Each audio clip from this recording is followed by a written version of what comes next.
तेजस्वी के आवास से निकले हैं विधायक। आरजेडी विधायक सारे विधानसभा के लिए निकले हैं विधायक। तो विधानसभा के लिए विधायक निकल गए हैं और आरजेडी के तेजस्वी आवास से जहां 2 दिन ठहरने के बाद आज विधायक फ्लोर टेस्ट के दिन पहुंचने वाले हैं विधानसभा। और कहीं ना कहीं वो साबित करने वाले दोनों तरफ से दावे और वादे किए जा रहे हैं कि किस तरह से कोई कह रहा है कि उनके विधायक हमारे संपर्क में हैं, वहीं दूसरी तरफ से भी कुछ इसी तरह के दावे आ रहे हैं। लेकिन फिलहाल जो आंकड़ा है वो 115 और 128 का नजर आ रहा है। तो तेजस्वी के आवास से आरजेडी विधायक निकल गए हैं विधानसभा के लिए और फ्लोर टेस्ट में बस कुछ ही देर बाकी है। उससे पहले जो वर्तमान अध्यक्ष स्पीकर हैं अवध बिहारी चौधरी, उनको हटाने को लेकर के अविश्वास मत जो एनडीए लेकर आई है उसके मामले में ही समझ में आ जाएगा कि फ्लोर टेस्ट पर क्या होने वाला है। क्योंकि कहीं ना कहीं वो भी विश्वास और अविश्वास मत का मामला होगा। तो विधानसभा के लिए तेजस्वी के आवास से आरजेडी विधायक निकल गए हैं, बीजेपी विधायक भी वहां पहुंच रहे हैं और जेडीयू में खुद मुख्यमंत्री नीतीश कुमार भी थोड़ी ही देर में बस विधानसभा पहुंचने वाले हैं।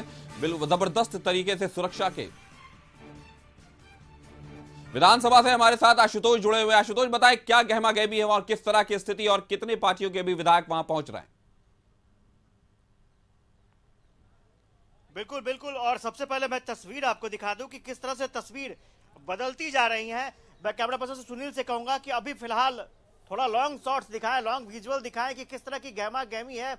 पूरा विधानसभा परिसर सुरक्षा कर्मियों से पट चुका है, क्योंकि जो हालात बन रहे हैं उस हालात के मुताबिक बिल्कुल ये कहा जा रहा है कि बहुत कुछ होने वाला है। सबसे बड़ी बात ये है, ये कहा जा रहा है कि विप इशू या फिर विप इशू कर दिया गया है, लेकिन विप लागू नहीं होता। ये मंत्री श्रवण कुमार हैं, संसदीय मामलों के जानकार भी माने जाते हैं। उनका साफ तौर पर कहना है कि सदन की कार्रवाई जब से शुरू होती है तब से आखिरी समय तक विप का प्रभाव रहता है। लेकिन विपक्ष का कहना है कि स्पीकर पर जो अविश्वास प्रस्ताव आता है उस समय विप काम नहीं करता है और इसी को लेकर के खेल चलना है। क्योंकि अगर स्पीकर के समय शक्ति परीक्षण हो गया, शक्ति प्रदर्शन हो गया, तो स्वाभाविक तौर पर यह माना जाएगा कि सह और मात का खेल का मौका बिल्कुल वही है। और हम आपको तस्वीर दिखा रहे थे कि आप देखिए किस तरह की गहमा गहमी है। मीडिया कर्मी मौजूद है, मीडिया कर्मियों से ज्यादा सुरक्षा कर्मी मौजूद है, क्योंकि इस तरह की घटनाएं कई बार हुई हैं और गवाह रहा है ये विधानमंडल का परिसर।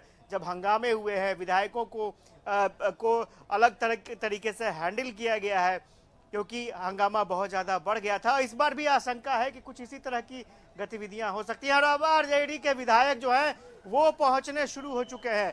आरजेडी विधायक पहुंच शुरू हो चुके हैं और चूंकि यहाँ बहुत बड़ी भूमिका आरजेडी की, जेडीयू की, बीजेपी की और खास तौर से जो चर्चा हो रही है वो जीतन राम मांझी की पार्टी की क्या होने वाली है भूमिका। हालांकि सभी ये कह रहे हैं कि उनके पास पर्याप्त संख्या बल है। जेडीयू ने साफ तौर पर दावा किया है, मंत्री श्रवण कुमार से हमारी बातचीत हुई, उनका कहना था कि पूरा संख्या बल हम लोगों का पूरा हो चुका है।